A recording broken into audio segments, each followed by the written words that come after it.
இந்துக்களுடைய கோவில்களில் இருந்து அரசாங்கம் பணத்தை திருடுகிறது.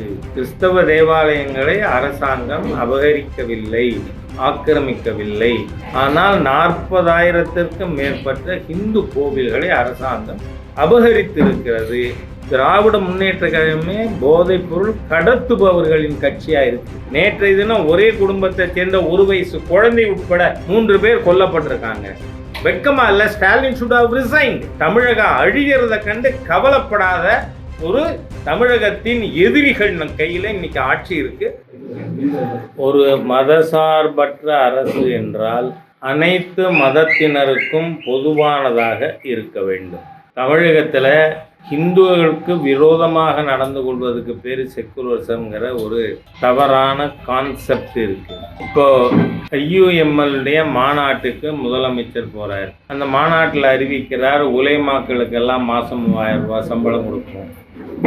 கல்லறை தோட்டமோ கப்ரிஸ்தானோ இல்லைன்னா அரசு இடத்துல நாங்கள் அது ஏற்பாடு பண்ணி கொடுப்போம் அப்படின்னு தமிழக முதலமைச்சர் பேசியிருக்கார். இதுக்கு முன்னாடி கிறிஸ்மஸ் அன்னைக்கு தமிழக முதலமைச்சரும் துணை முதலமைச்சரும் கிறிஸ்தவ சமுதாயத்துக்கு தேவாலயங்களுக்கு நாங்கள் இவ்வளவு நிதி கொடுப்போம் அப்படின்னு அறிவிச்சாங்க. ஆனால் இந்துக்களுடைய கோவில்களில் இருந்து அரசாங்கம் பணத்தை திருடுகிறது.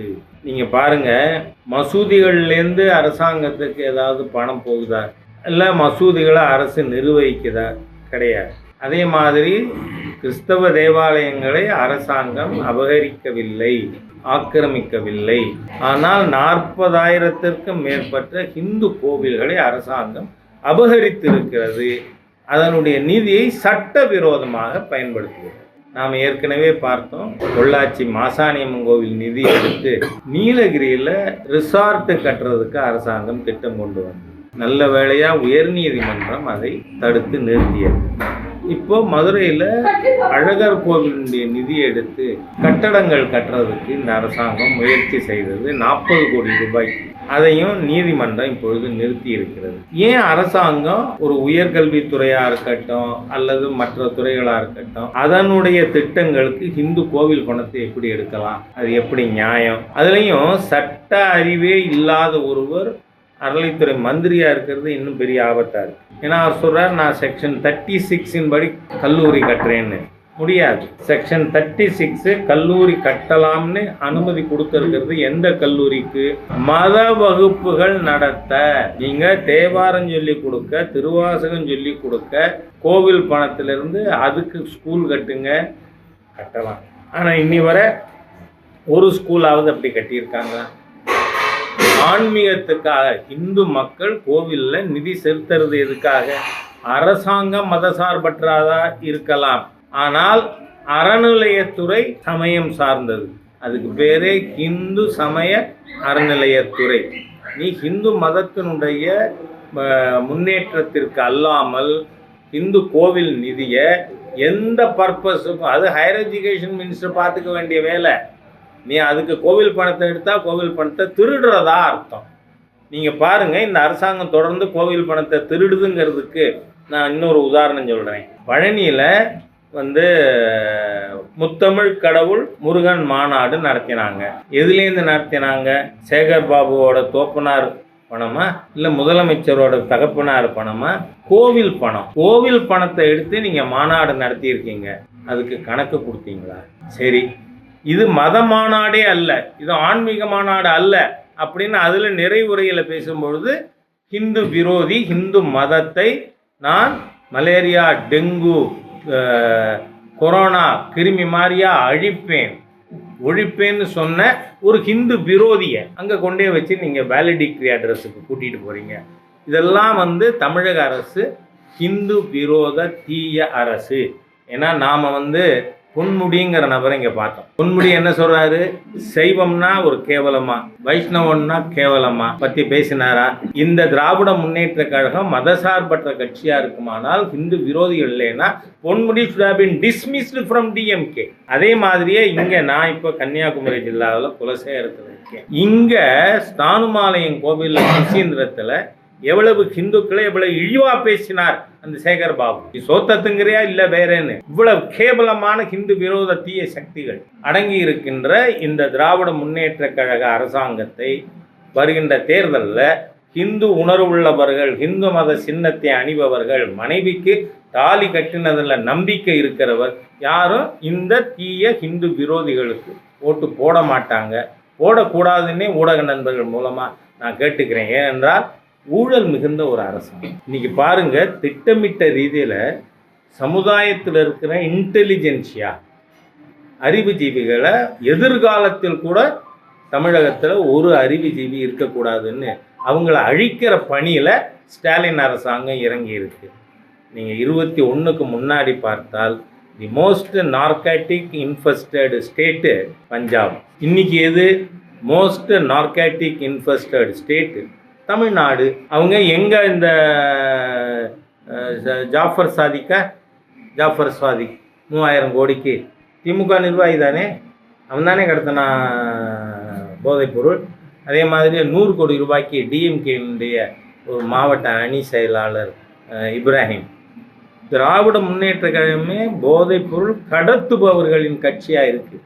அது மட்டும் இல்லை, இதனுடைய அவுட்லெட் எல்லாம் எங்கே இருக்குது? தயவு செய்து ஊடகங்கள் நீங்கள் முன்னாடி வரணும், இந்த தீய அரசாங்கத்தை தூக்கி எறிய. காரணம் என்ன?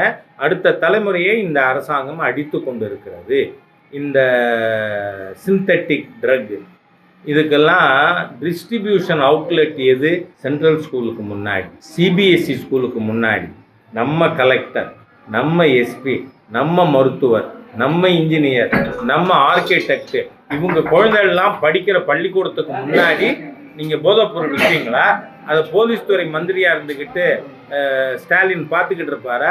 நேற்றைய தினம் ஒரே குடும்பத்தை சேர்ந்த 1 வயசு குழந்தை உட்பட 3 பேர் கொல்லப்பட்டிருக்காங்க. வெட்கமா இல்லை? Stalin should have resigned. As he got any sense of responsibility, Stalin ராஜினாமா பண்ணியிருப்பார். தமிழகம் அழிகிறத கண்டு கவலைப்படாத ஒரு தமிழகத்தின் எதிரிகள் கையில் இன்னைக்கு ஆட்சி இருக்குது. ஆகவே வரவிருக்கின்ற தேர்தலில் மிகப்பெரிய அளவில் இந்த திமுக, விசிக, காங்கிரஸ் இந்த கும்பலை வேரோடும் வேரடி மண்ணோடும் கலைந்தெறிய மக்கள் முன்வர வேண்டும். அதுக்கு ஊடக நண்பர்கள் தயவு பண்ணி அடுத்த தலைமுறையை காப்பாற்ற நீங்களும் வாங்கன்னு கேட்டுக்கிறேன். நான் இன்னைக்கு Supreme Court is seized of this matter. நீங்கள் பாருங்கள், இந்த தமிழ்நாட்டில் இந்த ஆக்டோபஸ் திராவிடியன் ஸ்டாக் அரசாங்கம் ஹிந்து கோவில் சம்பந்தமான ஆன்மீக விஷயத்தில் தலையிட உங்களுக்கு எந்த அதிகாரமும் இல்லை. அரசியல் சட்ட பிரிவு 26 தெளிவாக சொல்லுது. The department can only deal with secular aspects of administration of the temples. ஆனால் நீங்கள் தீபம் ஏற்றுறது ஸ்பிரிச்சுவல் ஆஸ்பெக்டா செக்குலர் ஆஸ்பெக்டா? Spiritual aspect. அதுக்கு உயர்நீதிமன்றம் கொடுத்த தீர்ப்பை நிறைவேற்றாத குற்றவாளி மாத்திரமல்ல இந்த அரசாங்கம். நீங்கள் பார்த்தா இவங்களுடைய கையாட்களை, ஜால்ராக்களை வச்சு அந்த நீதிபதி கணம் ஜிஆர் சுவாமிநாதன் அவர்களுக்கு எதிராக ஜாதிய ரீதியாக, அது சுப்ரீம் கோர்ட் நேற்று கேட்டிருக்கு, ஜாதிய ரீதியாக ஒரு நீதிபதியை இழிவாக பேசினவங்க மீது இந்த அரசாங்கம் என்ன நடவடிக்கை எடுத்திருக்கு? கொஞ்சம் கூட வெக்கமில்லாத மத வெறி சக்திகளின் கைக்கூலியாக இன்னைக்கு இருக்கிற ஸ்டாலின் அரசாங்கம் செயல்பட்டு கொண்டு இருக்கு. இது ஒவ்வொரு இடத்துலையும் இது குட்டு வாங்கி கொண்டு இருக்கு. ஆனால் அதெல்லாம் போதாது.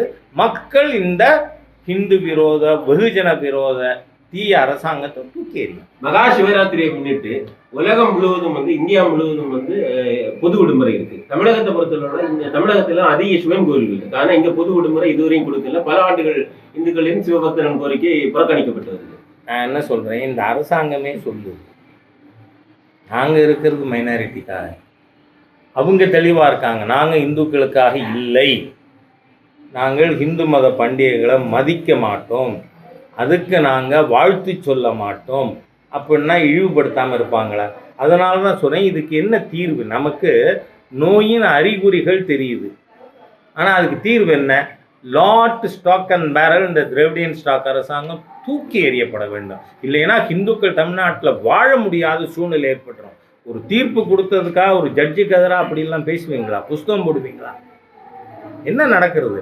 அந்த புஸ்தகம் விற்கிற கடையை இதில் வந்து புத்தக கண்காட்சியில் முதலமைச்சர் துவங்கி வைக்கிறார். என்ன நடக்கிறது தமிழ்நாட்டில்? ஸ்டாலின் அவர்கள் ஆட்சியை போல மிகப்பெரிய மத வெறி சக்திகளின் கைக்கூலி அரசு வேறு ஏதாவது இருக்கா? அதனால இந்த ஹிந்து விரோதிகள் இவங்க சிவராத்திரிக்கு மட்டுமில்லை, இந்த கூட்டம் இந்துக்களுக்கு தீபாவளிக்கு கூட வாழ்த்து சொல்லாது. அந்த மாதிரியான ஹிந்து விரோதிகள், ஹிந்து துவேஷிகள். அதனால அவங்கள தூக்கி எரிஞ்சான். என்டிஏ கூட்டணியில புதிய கட்சிகள் இன்னும் வரவாது. பொதுவாக நான் 36 வருஷமாக நிர்வாகியாக இருக்கேன். வந்து கூட்டணி பற்றி நான் பேசியது கிடையாது. காரணம், கூட்டணி பற்றி முடிவெடுக்க வேண்டிய அதிகாரம் சென்ட்ரல் பார்லிமெண்ட் போர்டு. அவங்க இன்னென்ன கட்சிகள் உள்ளே வந்துடுச்சு அப்படின்னு சொன்னால் அதை ஆதரிக்க வேண்டியது நம்ம. அதனால் கூட்டணியில் யார் யார் வருவாங்கங்கிறது ஆல் இண்டியா பார்த்து. காங்கிரஸ் திமுக கூட்டணி இடையே ஒரு ஜலஜலப்பு வந்துருக்கு. கூட்டணி உடையும் ஒரு அபாய சூழ்நிலையை பார்த்து போயிட்டு இருக்கு. இதை நீங்க எப்படி பாக்குறீங்க? அதெல்லாம் நீங்க கொஞ்சம் சுரணை இருக்கிறவங்க இருந்தால் நாம் இதை பற்றி கருத்து சொல்லலாம்.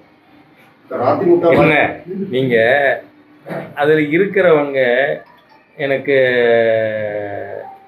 வெகுமானம் இருந்தா சரி, சன்மானம் இருந்தா சரி, வேற மரியாதை வேண்டான்னு நினைக்கிறவங்க ஒன்றா இருக்கிற கூட்டணி, அதில் நான் எப்படி கருத்து சொல்ல முடியும்? இந்த இது அன்புமணி ராமதாஸுக்கும் மற்றவங்களுக்கும் அன்புமணி ராமதாஸ் இப்போ அன்புமணி ராமதாஸுக்கு என்ன வந்தது? அவர் விவரமில்லாத முட்டாளாள் சொல்லிட்டு எடப்பாடி நான் சொல்கிறது என்ன, 2016 நீங்கள் ஊடகத்தில் இருந்தீங்களா? எனக்கு தெரியாது நீங்கள் எந்த கம்பெனின்னு. என்ன இருங்க சார், இருக்கீங்க சரி. 2016 மக்கள் நல கூட்டணின்னு ஒரு கூட்டணி இருந்ததா? 6 கட்சி.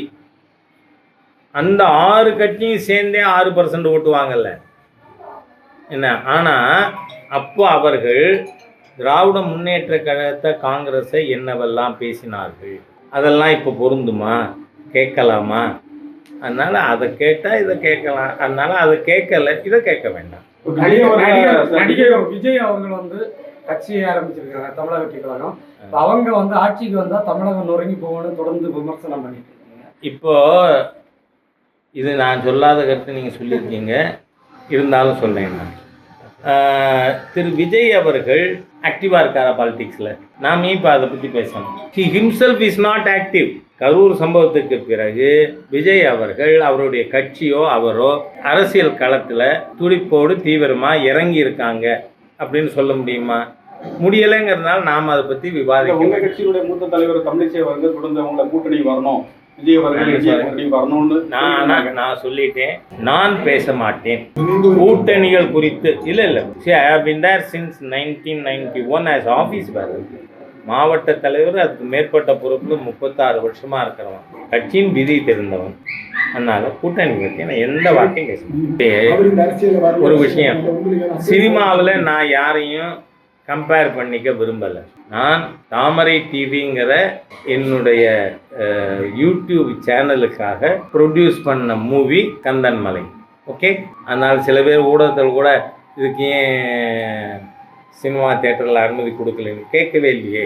இது யூடியூப் ப்ரொடக்ஷன், தாமரை டிவி ப்ரொடக்ஷன். அது தானே ஒழிய வந்து இதில் போய் நான் இத்தனை வருஷமாக பல படங்கள் நடித்தவங்களோட என்னை கம்பேர் பண்ணிட்டு அவங்களுக்கு இதில் நான் அட்வைஸ் பண்ணுறேன்னா, அரசியலில் கருத்து நான் சொல்லலாம். I got every right. 1980 BJP ஆரம்பித்த பொழுது அதை ஆரம்பித்தோம். அதனால் ஆனால் அனாவசியமாக சினிமா பற்றியெல்லாம் நான் பேசுகிறேன். 2026 நீங்க சட்டமன்ற தேர்தல் நிற்கிறதுக்கான கட்சி முடிவு செய்யும். நன்றி. திமுக ஆட்சி அகற்றணும், அகற்றியே தீரும். ஆனா இன்னைக்கு மத்திய அரசுடைய ஜிடிபி ரேட்ல தமிழ்நாட்டில் இந்தியாவில் அதிக வளர்ச்சி அடைந்தா 11% வாங்கியிருக்க மாநில தமிழ்நாடு. இதை விஸ்தாரமாக விவாதிக்க தயார்னா யாரோட? மாண்புமிகு முதல்வரோட. ஏனென்று சொன்னால் என்னோட கேள்வி உங்கள் எல்லாருக்கும் தெரிஞ்ச விஷயத்தை தானே அவங்க முன்னாடி வைக்கிறேன். தமிழ்நாடு அரசு நிறுவனங்கள் முதல்ல என்ன இருக்குது? Electricity board, TANGEDCO. அதனுடைய அக்குமுலேட்டட் லாஸஸ் எவ்வளவு? 1,66,000 கோடி. சாதாரண விஷயம் இல்லை. சரி, அடுத்த அரசு துறை நிறுவனம், பெரிய நிறுவனம் எது? Transport corporation. டிரான்ஸ்போர்ட் கார்பரேஷனுடைய அக்குமுலேட்டட் லாஸஸ் 48,000 crores. இன்னைக்கு தமிழ்நாட்டில் வளர்ச்சி இருக்குன்னு சொன்னால் அது not because of DMK government but in spite of DMK என்கின்ற ஒரு அழிவு சக்தி, தீய சக்தி, பொருளாதாரத்தை கையாள தெரியாத ஒரு சக்தி இருந்தும் தனியார் துறையினரால் இப்போ மத்திய அரசாங்கத்தின் திட்டத்தின் காரணமாக நிதி உதவி பெற்று அதன் மூலமாக ஸ்டாண்ட் அப் இந்த மாதிரியாக இருக்கின்ற நிறுவனங்கள் அவர்களுடைய உழைப்பின் காரணமாக தமிழ்நாடு ஜிடிபி growth இருக்கு. திமுகவால் பின்னாடி போய் கொண்டு இருக்கு, அது இழுத்து கொண்டு இருக்கு, காலை பிடிச்சி இழுக்குது. நான் சொல்றது என்ன, நீங்க இப்ப 11 நீங்க தானே பேசுனீங்க, வாலி சண்டைக்கு வான்னு நீங்க என்ன கூப்பிட்டு அதுக்கு நான் பதில் சொன்னாக்க அதுக்கு போய் நீங்க மற்றவங்களை பேசுறீங்களே. அதனால ஸ்டாலினுடைய பிற்போக்கு பொருளாதார நடவடிக்கையால் தமிழ்நாட்டுக்கு முன்னேற்றம் இல்லை. அதுக்கு நான் இந்த உதாரணம் ஃபஸ்ட்டு கேட்டிருக்கேன். Not 1 or 2, 1,62,000 crores accumulated loss. அதே மாதிரி டிரான்ஸ்போர்ட் கார்பரேஷன் மட்டும் 48,000 கோடி. நீங்கள் இந்த அரசாங்கம் நீங்கள் இந்த பொருளாதார பிரச்சனை கிளப்புனதுனால இவர்கள் எவ்வளவு தூரம் பிற்போக்கு சக்திகள் பொருளாதார ரீதியாகங்கிறதுக்கு தமிழ்நாட்டில் 2021 வரை சுதந்திரம் வாங்கினதுலேருந்து காங்கிரஸ், திமுக, அதிமுக எல்லா ஆட்சிகளும் மாறி மாறி ஆண்டு தமிழ்நாட்டினுடைய மொத்த கடன் 21 மார்ச் 31 4,30,000 கோடி. இந்த 5 வருஷம் ஸ்டாலின் அரசாங்கத்தினுடைய விளைவு இன்னைக்கு 9,30,000 கோடி. நீங்கள் நல்லா யோசிச்சு பாருங்க. எந்த ஒரு அறிவுடைய இருங்க ஒரு நிமிஷம் கேட்டுட்டீங்க. திமுக எவ்வளோ பெரிய பொருளாதார தீய சக்திங்கிறத உங்கள் மூலமாக மக்களுக்கு கொண்டு போகணும். ஏன்னா நான் 71 வருஷத்தில் மொத்த கடன் 4,30,000. இந்த ஸ்டாலின் அரசாங்கம் இருக்கிற இந்த 5 வருஷத்தில் மட்டும் 5 லட்சம் கோடி அதிகம். அது மட்டும் இல்லை, நீங்கள் எதுக்கு எடுத்தாலும் யூபி கேட்குறீங்க, பீகார் கேட்குறீங்க. நான் கேட்குறேன், தமிழ்நாட்டினுடைய பட்ஜெட்டரி டிஃபிசிட் பற்றாக்குறை பட்ஜெட் எவ்வளவு? 52,000 கோடி. உத்தரப்பிரதேசத்தினுடைய சர்ப்ளஸ் பட்ஜெட் உபரி வருமானம் எவ்வளவு? 78,000 கோடி. இந்த பீகாரை பேசுகிறீங்க நீங்கள். காங்கிரஸ் ஆட்சி காலத்தில் பின்னடைவு தான். ஆனால் இந்த ஆண்டு 25-26 ஆண்டுக்கான உபரி பட்ஜெட் 8,000 கோடி. தமிழ்நாடு 52,000 கோடி பற்றாக்குறை பட்ஜெட். வெக்கமா இல்லையான்னு கேட்குறேன் நான். இந்த அரசாங்கத்தை பற்றி தயவு செய்து நீங்கள் ஏதோ இது பொருளாதாரமாக ரீதியாக பெர்ஃபார்ம் பண்ணியிருக்குன்னு நினைக்காதீங்க. மிகப்பெரிய அழிவு சக்தி அடுத்த தலைமுறை அடமானம் வச்ச ஆட்சி ஸ்டாலினோட ஆட்சி. நன்றி.